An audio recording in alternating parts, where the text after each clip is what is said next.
상대적이에요. 제 동생이 미국에서 지금 공부를 하고 있어요. 여동생인데요. 얼마 전에 한국에 놀러 왔어요. 그 친구가 뭐 하냐면 연구원이에요. 뇌병리학 쪽에서 일을 하는데 통장에 저한테 자랑을 하더라고요.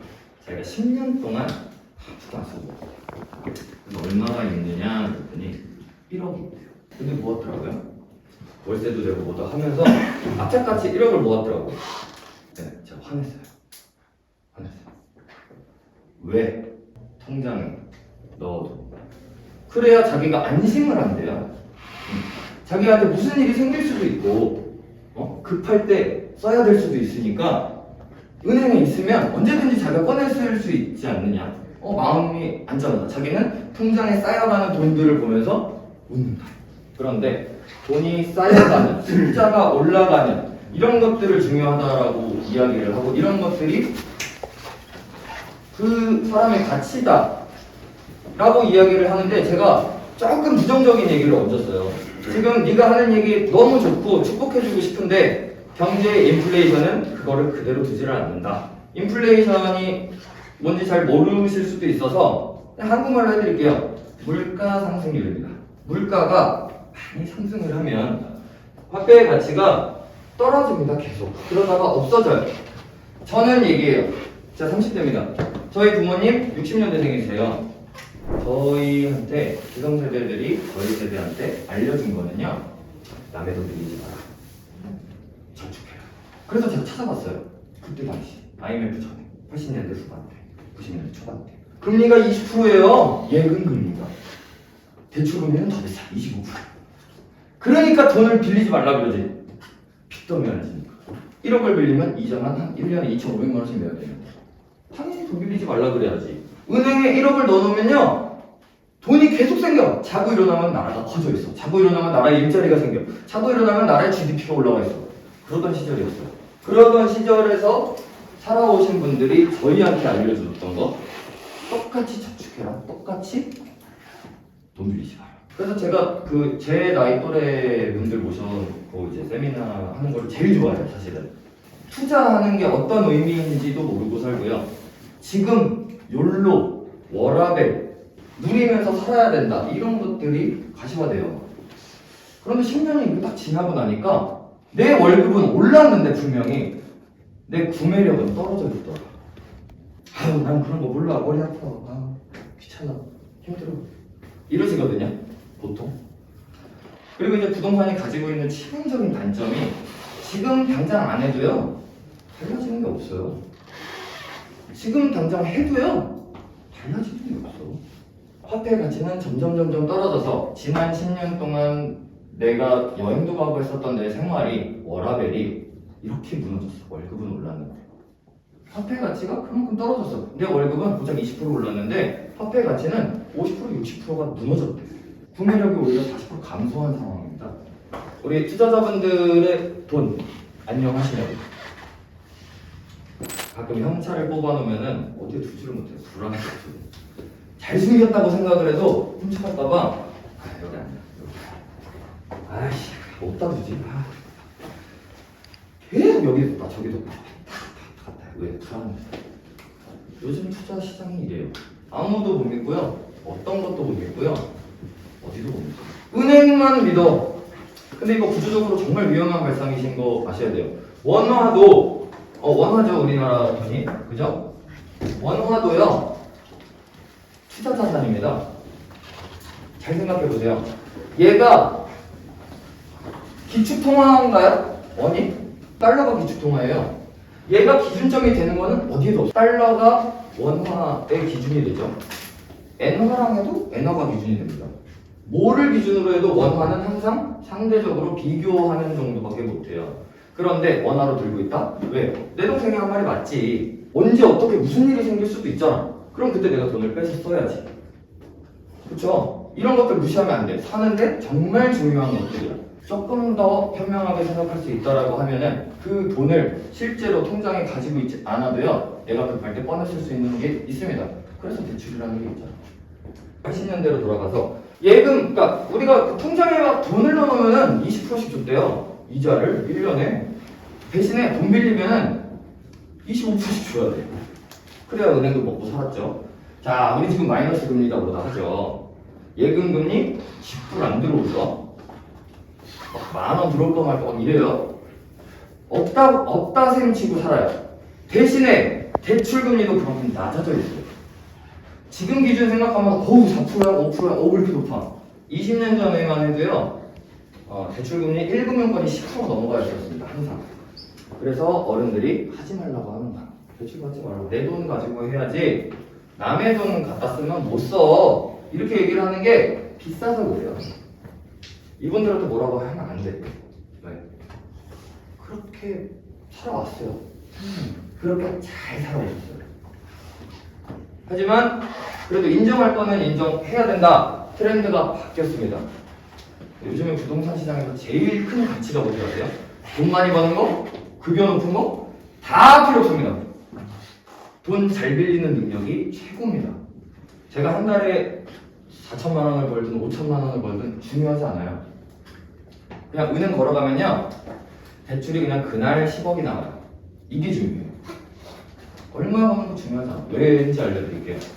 목돈을 마련할 수 있으면 마련할 수 있어요. 돈이 돈을 불러들이는 습성은 아시죠? 아무것도 없는 상태에서 1억 벌려면 힘들어요.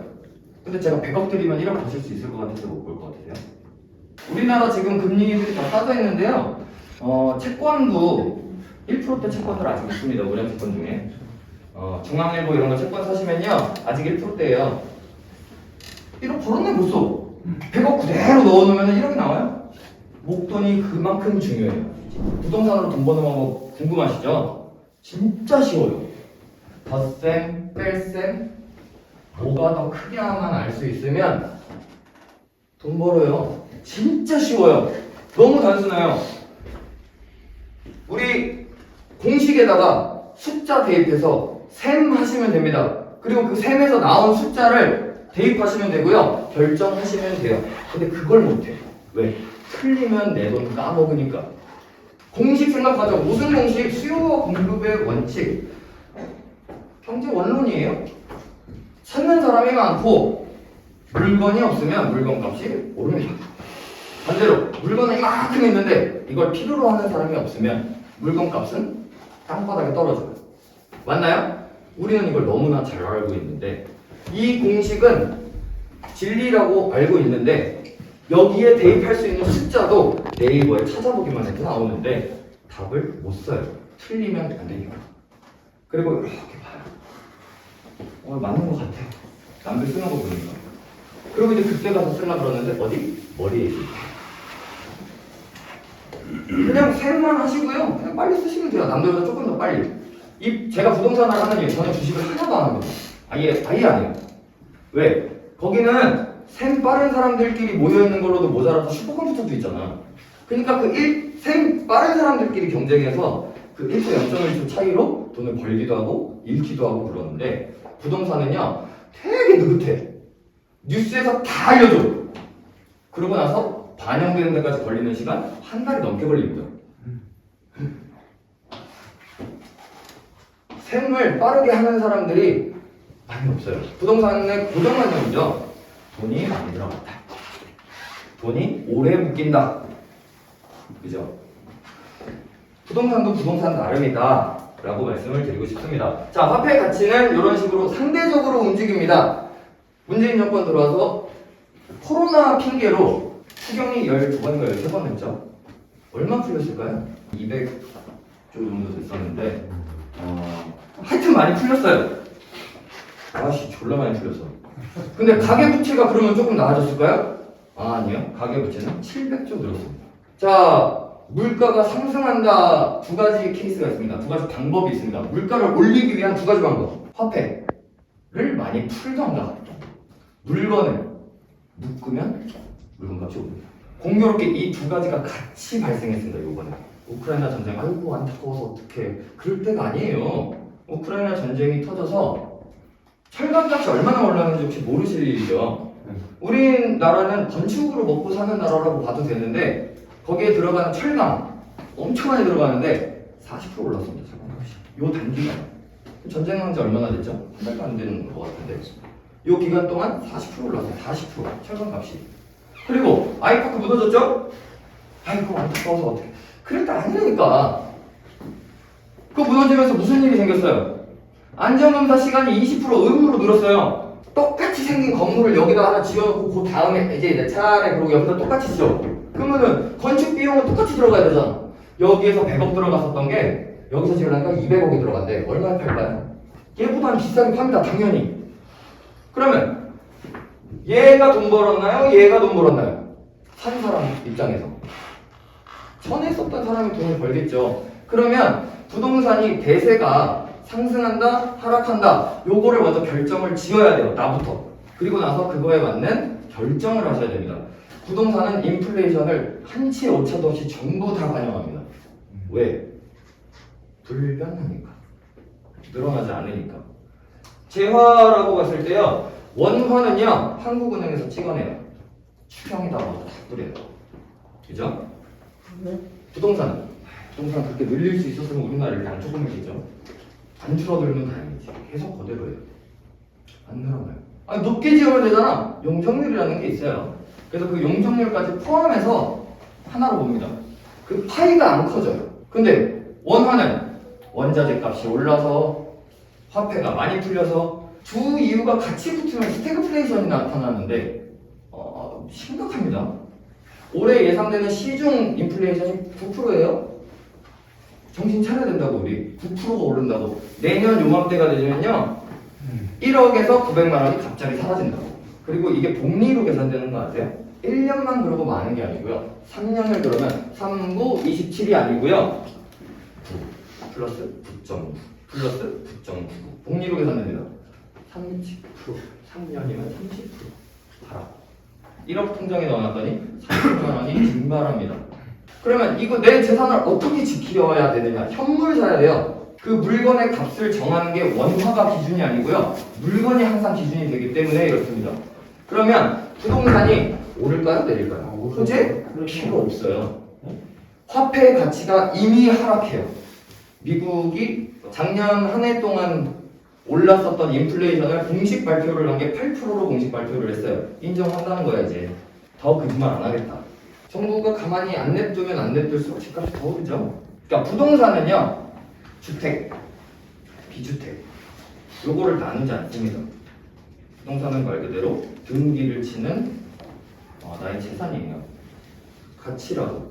내가 돈 5만 원으로 무엇을 할 수 있나를 생각하는 것처럼 딱 요만큼 기준을 잡고 생각을 해본다라고 하면 나라에서 부정하는 거 일단 주택들 중시하겠죠. 집 갖고 그러지 마라. 다른 거 갖고 그러더라도 사람이 사는 집 갖고는 그러면 안 되지 라고 하는데 자본주의 사회예요.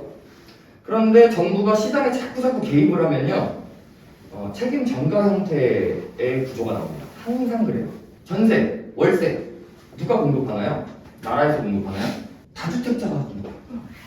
집이 두 채 있어야 하나 빌려주지. 나 내 살 집도 없는데 무슨 집을 빌려줘? 그럼 내 살 거에 있는 곳이지. 내 살 집 있고 몇 개 더 있으면 빌려주는 거야. 전세로도 빌려주고 월세로도 빌려주고 그러면서 시장이 돌아가요. 가만히 내비두면 잘 돌아가는 거를 못하게 해요. 화폐를 많이 지들이 풀어놨으니까 걷어들여야 돼요. 세금 올리지. 뭘로 올릴래? 종부세 올라갑니다. 취득세 올라갑니다. 양도세 졸라 많이 올라갔습니다. 안 됩니다. 팔지도 못해. 팔지를 못한다라고 하면 물건이 묶여요. 다주택자들 물건 안 팔려가지고 힘들 것 같으세요? 저 11주택자인데요. 안 힘들어요. 저 작년에 종부세 8천만 원 냈습니다. 그리고 다음 달에 종수세 내죠? 한 2억 나갑니다. 세금만 1년에 3억에서 4억씩 내요. 그런데요, 제 재산은요, 연간 20억, 30억씩 벌어납니다. 그냥 저는 집값이 상승한다에 베팅을 했고, 답을 썼어요. 그냥 상승한대. 아우, 큰일 났네. 어떡하냐. 아니고, 지금 당장요, 상품도 없어도, 통장 잔액이 빵원이어도요, 부동산 살 수 있어요. 진짜로 그냥 뜬구름 잡는 게 아니고, 진짜 살 수 있어요. 분석한 것 중에, 진짜 좋은 게 하나 있어요. 위치는 의정부에 있습니다. 요거는 주택세 포함이 안 되는 수익형 부동산인데요. 분양가가 한 1억 7천 정도 돼요. 그리고 준공이 올 말입니다. 올해 말. 그래서 지금 당장 돈이 1,700만 원만 있으면 되거든요. 근데 저희 회사하고 저기 뭐죠? 제휴가 돼 있는 1금융권 은행이 세 군데가 있어요. 개인 신용도 관계없이 2천만 원씩은 신용대출로 다 나옵니다. 그러면 제가 거짓말한 거 아니죠? 지금 당장 한 푼도 없어도 투자하려고 마음먹으면 분양권은 10%만 있으면 돼요. 계약금 10%만 내면 돼요. 1억 7천이라고 그랬으니까 1,700만 원만 있으면 되네. 근데 그거를 1금융권에서 빌려준대. 이자 나가잖아. 감수해야죠. 부동산으로 돈을 벌자는 게 아니에요. 지금은 부동산으로 그냥 예금하자는 거야. 내가 원래 알고 있던 그 예금의 개념, 예전에 있었던 내 돈을 안전하게 지켜주던 은행, 나한테 꼬박꼬박 이자를 주던 은행, 그 정도의 개념으로 생각을 해야 됩니다. 1억 천금을 번다? 늦었어요. 시장의 구조가 그래요. 하이 리스크, 로우 리턴 도태됩니다. 사라집니다. 로우 리스크면 무조건 로우 리턴이고요. 하이 리스크면 무조건 하이 리턴이야. 그러면 이거 우리가 먼저 인정하고 이 안에서 내 성향이 어떤지, 리스크를 키워서 더 많이 가지고 올 것인지, 리스크를 낮추고 운영할 것인지 선택해야 돼요. 뭘 보고? 내 성향을 보고가 아니고 시장의 흐름을 보고. 대출금리가 많이 높아졌어요. 주담대 기준으로 4에서 6% 정도까지 올랐습니다. 그 이제 대출 받기도 쉽지가 않아요. 안 빌려줘요. 이런 시장에서는 관망해야 된다. 뭐 뉴스에서 계속 얘기하죠. 관망세니 뭐니. 떨어질 때 아무도 못 사요. 저도 못 사요. 템포가 한번 시작이 되면 곤두박질 치는 물건을 누가 사요? 못 사요. 냉정해지자고.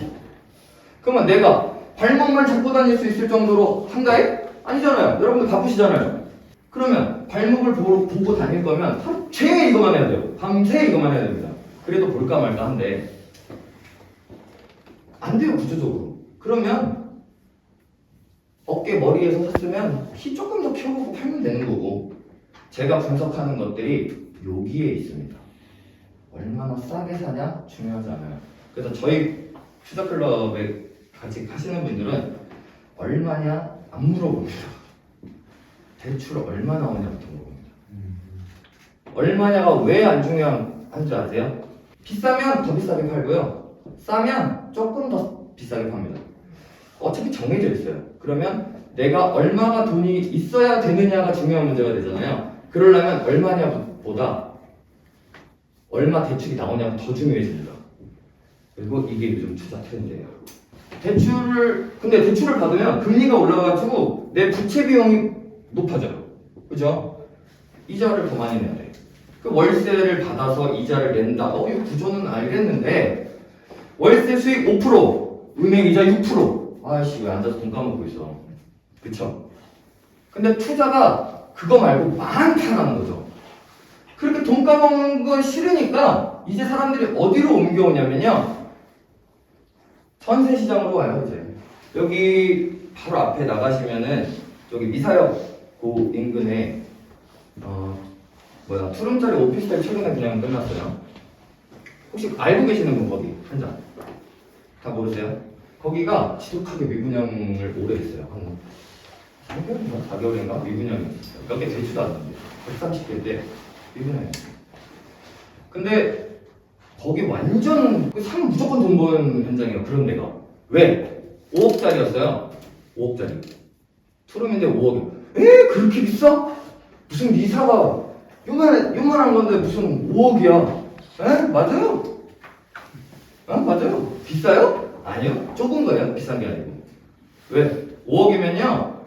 2016년도 저 들어왔을 때 그때 30평대 아파트가 5억보다 쌌으니까 4억 8천 이랬으니까 얘가 비싸진 게 아니고 그냥 집이 조그매지는 거예요. 계속 가면 갈수록 5년 더 지나면요 이제 한 두 칸 남겠네. 점점 없어져요.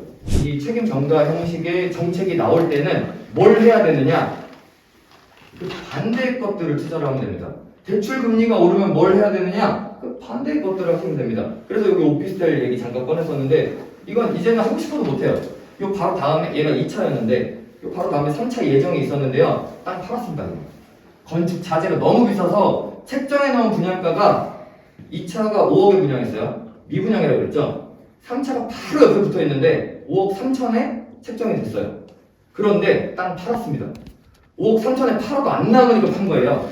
건축 자재가 이빨에 올라서. 그거 기다리던 사람들 완전 나가리 됐죠. 그 5억짜리 사는데 5천만 원만 있으면 사요. 2023년 11월 달에 잔금이 들어가는데 어머나 지금도 보평수는 전세가 5억이에요. 지금도.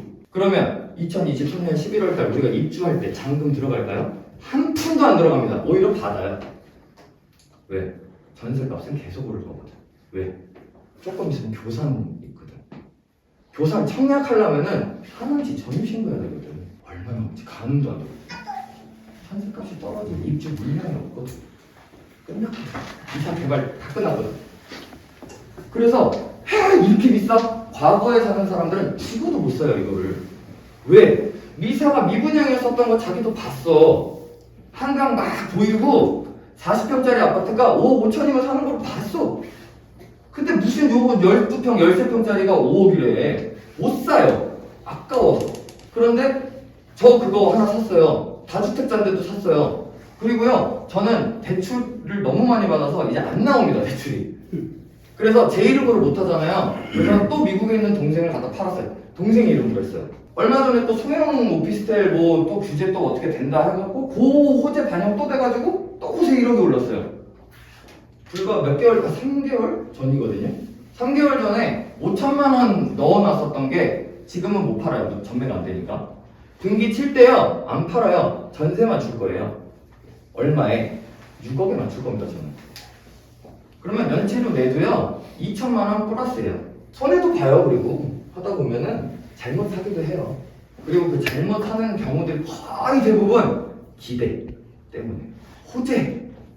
요 호재가 좀 이상하네요. 얘 때문에 이상하게 밤잠을 설쳐요.